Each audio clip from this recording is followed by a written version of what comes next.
ভয়ঙ্কর snowfall, oxygen কমে যাচ্ছে ভাই, চলো।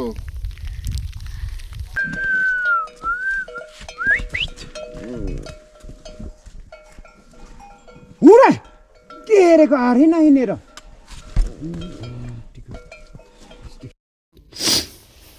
সকাল 5টা বাজে আর এই দেখো ভিউ টেন থেকে। ওয়াও! মাউন্ট পান্ডেমের চূড়ায় সূর্যের প্রথম আলো আভাস দিয়েছে আমাদের জন্য সামনে কি অপূর্ব সুন্দর অপেক্ষা করে আছে। আমরা সবাই এক্সাইটেড ছিলাম এই সকালটার জন্য, কারণ আজ আমরা এগোবো জংরির দিকে। জংরি হলো গোচালা টেকের একটা পিভট পয়েন্ট। আজকে আমাদের জার্নি সোকা থেকে জংরি, প্রায় 9 কিলোমিটার। মাঝে পড়বে দেউরালি টপ। তাহলে আর দেরি না করে চলো আজকের জার্নিটা শুরু করা যাক। Hi everyone, welcome to my channel Archi's lifestyle. এটা গোচেলা সিরিজের 4th ভিডিও। আগের প্রতিদিন সকাল ছিল বৃষ্টি ভেজা। আজকে সকালের ঝকঝকে রোদ্রে খুব এনার্জেটিক লাগছে।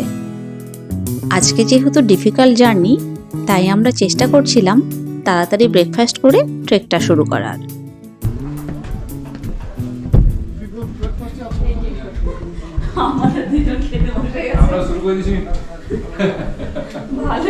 গুড গুড, আজকে তো অন টাইম পুরো। ও আলু কা পরাঠে, টেস্টি আছে। আর হয়েছে সবজি ভুজিয়া আর হচ্ছে ডিম ভুজিয়া। Good. বাবা, এরকম ডিম ভুজিয়া। চলো চলবে। চলো বসে পড়ি। এখন বাজে 7:50, আমরা সবাই রেডি। গাইড এখনো রেডি হয়নি, আমরা ধীরে ধীরে এগোবো। গাইড ব্রেকফাস্ট করে তারপরে বেরোবে।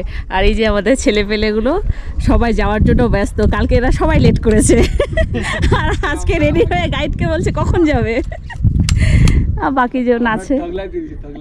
হ্যাঁ, এখন আমরা বেরোবো। আজকে ওয়েদারটা বেশ ভালো, রৌদ্র উঠেছে, দারুণ লাগছে। এই হচ্ছে, এখন আমরা রওনা দিয়ে দেবো। সোকা থেকে এই 1-1.5 কিলোমিটার এসছি। তো 1-1.5 কিলোমিটার পুরোটাই কাঠের রাস্তা। আজকে ওয়েদারটাও বেশ ভালো, কখনো মেঘলা কখনো রৌদ্র, এরকম বেশ ভালো লাগছে। আর এরকম জঙ্গলের মধ্যে দিয়ে যাচ্ছি, ট্রেক করার একটা আলাদাই অনুভূতি। দেখো যা সামনের দিকে রাস্তাটা। এই অ্যাকচুয়ালি আজকে লক্ষ্য করছিলাম যে ট্রেকটা শুরু করার পর থেকেই আস্তে আস্তে অক্সিজেন লেভেলটা একটু কমে যাচ্ছিল। এতক্ষণ একটু কষ্ট হচ্ছিল, কষ্ট হওয়ার পর খানিকটা হচ্ছে এরকম ফ্ল্যাট রাস্তা, কি সুন্দর লাগছে। একটা অন্যরকম অনুভূতি, কিচ্ছু না, পাখির আওয়াজ আর টুকটাক শুধু লাঠির আওয়াজ। দেখো, এতদিন পর্যন্ত যা এসেছিলাম সেটা একরকম ছিল, আর আজকে থেকে রাস্তার ডিফিকাল্টি লেভেল অনেকটাই বেড়ে গেছে। এই রকম রাস্তায় স্লো হেঁটে স্ট্যামিনা গেইন করাটা ভেরি ইম্পর্টেন্ট।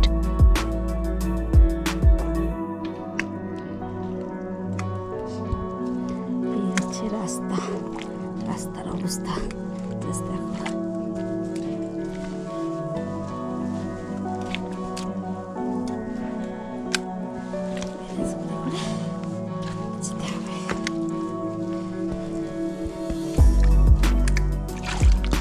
ডুবে যাচ্ছে। একটা জিনিস দেখাচ্ছি তোমাদেরকে। 2 ঘন্টা হেঁটে নিয়েছি না? হ্যাঁ, 2 ঘন্টা হেঁটে নিয়েছি। দেখি একটা ওই প্যাকেট, দেখি একটা জিনিস দেখাই। আর দেখো এই যে কি সুন্দর শুনশান এরিয়া, কি ভালো লাগছে, নিস্তব্ধ। এই যে এনার্জি প্যাক।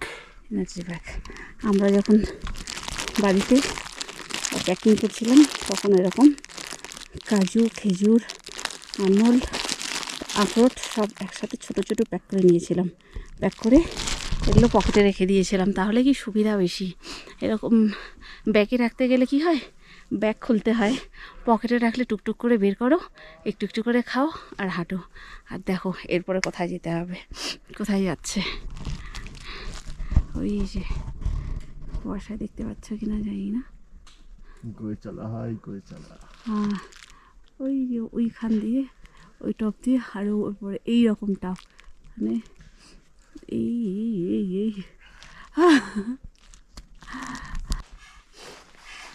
আসলে কষ্ট এই জন্যই হচ্ছে, এত বড় বড় পাথর এরকম করে করে উঠতে হচ্ছে, কখনো আমাকে এরকম করে উঠতে হচ্ছে হামাগুড়ির মতো আর কি, যার জন্যই কষ্টটা হচ্ছে।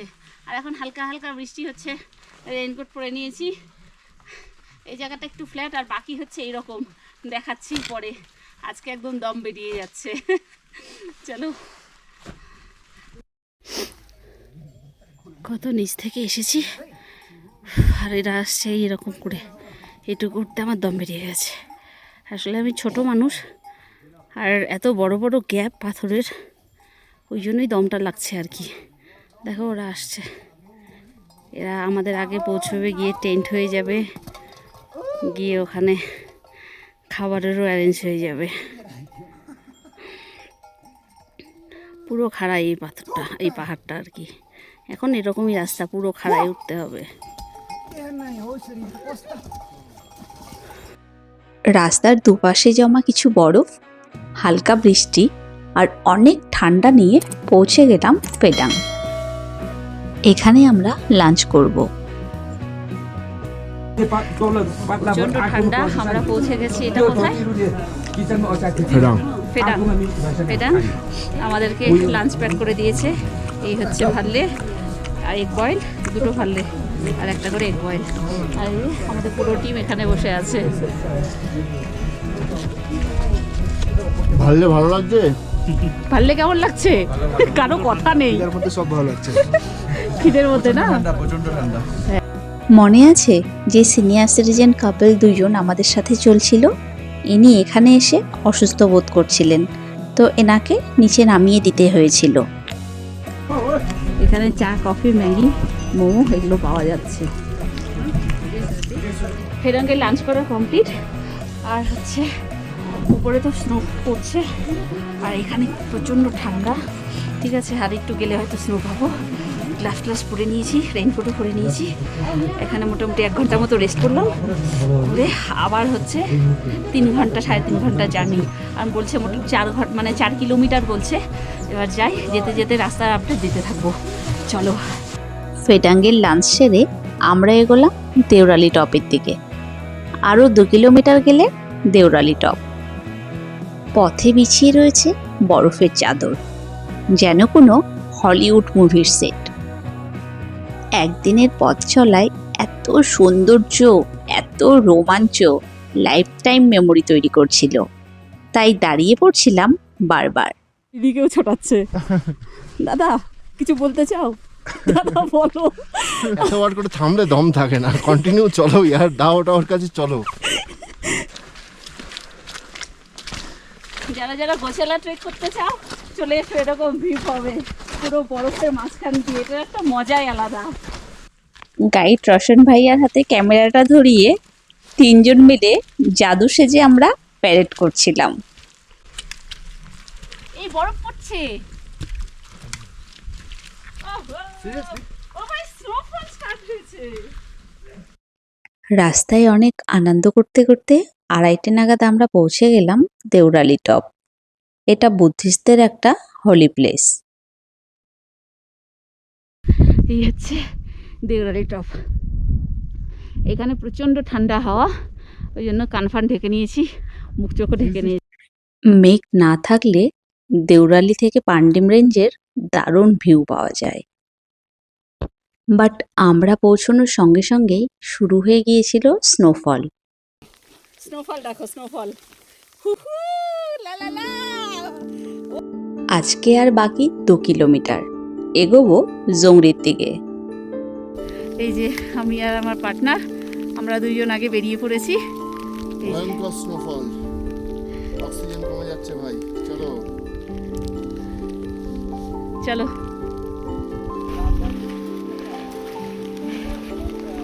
আর একটুখানি, এই যে পুরো স্নো, আর এখানে হচ্ছে স্নোফল। আর আমার পেছনের পাহাড়টা দেখতে পাচ্ছ, এই পাহাড়টা পেরোলেই নাকি জংলি। ওই রাস্তাটা আমরা ক্রস করে এলাম, ওই পাহাড়টা। আর আমাদের টিম আসছে অনেক দূর। ওয়াও, পুরো একদম কেদারনাথ যাত্রা মনে পড়ে যাচ্ছে। কেদারনাথ যাত্রাতে আমাদের এরকম পেঁচা তুলোর মতন স্নোফল হচ্ছিল। ও, আর ওইদিকে রৌদ্র, কি শান্তি লাগছে। জংরি পৌঁছানোর কিছুটা আগে থেকেই পরিবর্তন হয়ে যাচ্ছিল পাহাড়ের দৃশ্যপট। ধূসর জায়গা করে নিচ্ছিল সবুজের মাঝে। Welcome to Dzongri. এত স্নো, স্নোফল, রৌদ্র, ভিউ, সব কিছু এফেক্ট একদম পারফেক্ট। কোনো খামতি নেই এই ট্রেকের জন্য। যেরকম কষ্ট আছে সেরকম প্রাকৃতিক সৌন্দর্য আছে। তো হেলতে দুলতে পৌঁছে গেছি জংরিতে। এই হচ্ছে আমাদের ক্যাম্প সাইট, এই যে আমাদের টেন্ট, এগুলো হচ্ছে আমাদের টেন্ট। ঠিক আছে, এখন বাজে মোটামুটি 5টা। ওয়েদারটা খারাপ, এখন মেঘ, ওয়েদারটা এখন ক্লিয়ার নেই। এই হচ্ছে পৌঁছে গেছি।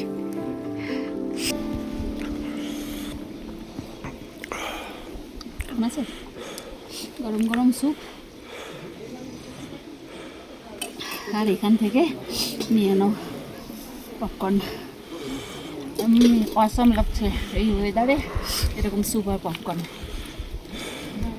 আর কি চাই? এনজয়। এই ট্রেকের মধ্যে জংরি একটা বড় ক্যাম্প সাইট।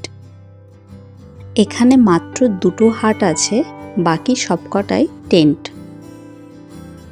10 টাকা দিয়ে তুমি এখানে পে টয়লেট ইউজ করতে পারো, তবে রানিং ওয়াটার পেয়ে যাবে। এখন কটা বাজে? মোটামুটি 5:30। এই যে, হ্যাঁ, এই যে এই সোজা এটা কিচেন, এখানে আমাদের রান্না হচ্ছে। আর এটা একটা হাট। প্রায় 50 মিনিট হয়ে গেছে। 50 মিনিট টেন্টের বাইরে একটু অ্যাক্লিমেটাইজ হয়ে নিচ্ছি। এরপরে ঢুকবো, একটু পরেই ঢুকবো। আর মোটামুটি মিনিট 10 থাকবো, তারপরে টেন্টে ঢুকবো। এই যে এগুলো অ্যাকচুয়ালি ওয়াইল্ড ইয়াক। এই যে এগুলোকে এখানকার যে লোকাল কুকুর আছে সেগুলো দেখলেই তাড়া করছে। ওরাও জানে মানুষের জন্য কোনটা ক্ষতিকারক। ওয়াইল্ড ইয়াকগুলোকে তাড়া করছে, বাকি যেগুলো ফ্রেন্ডলি সেগুলোকে কিন্তু তাড়া করছে না। হ্যাঁ, আসতেই দিচ্ছে না আশেপাশে। 7:15 বাজে, 7:15-তে ডিনার করতে চলে এসেছি। খিদে যদিও নেই, কিন্তু ভাবছি হালকা খেয়ে তবেই স্লিপিং ব্যাগের ভিতরে ঢুকবো। একবার স্লিপিং ব্যাগের ভিতরে ঢুকলে আর বেরোতে পারবো না। এখানে একটা কিচেন আছে, কিচেন হাট। এখানে সব গ্রুপেরই খাওয়া দাওয়া আর কি। তো আমরাও খেতে চলে এসেছি। এই দেখো,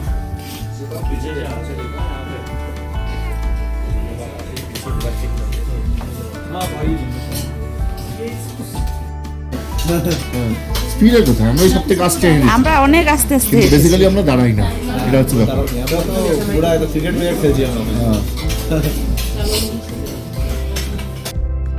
অ্যাক্লিমেটাইজ হওয়ার জন্য জংরি কিন্তু একটা ইম্পর্টেন্ট জায়গা। ম্যাক্সিমাম গ্রুপ জংরিতে পৌঁছানোর পরের দিনটাও এখানে স্টে করে, কারণ এরপর থেকে অক্সিজেন লেভেল অনেক কমে যাবে। কিন্তু আমাদের আইটিনারিতে এটা ছিল না। আমাদের আইটিনারিতে ছিল পরের দিন আমরা ডিজংরি টপ হয়ে এগিয়ে যাব থানসিংয়ের দিকে। তাই আজকের ভিডিওটা এই পর্যন্তই থাকলো। কাল খুব আর্লি মর্নিং আমরা জার্নি শুরু করব জংরি টপের উদ্দেশ্যে। ভিডিওটি ভালো লাগলে লাইক, কমেন্ট ও শেয়ার করতে ভুলো না। আর তোমরা যারা আমার চ্যানেলে নতুন, তারা চ্যানেলটিকে প্লিজ সাবস্ক্রাইব করে দিও। সায়োনারা।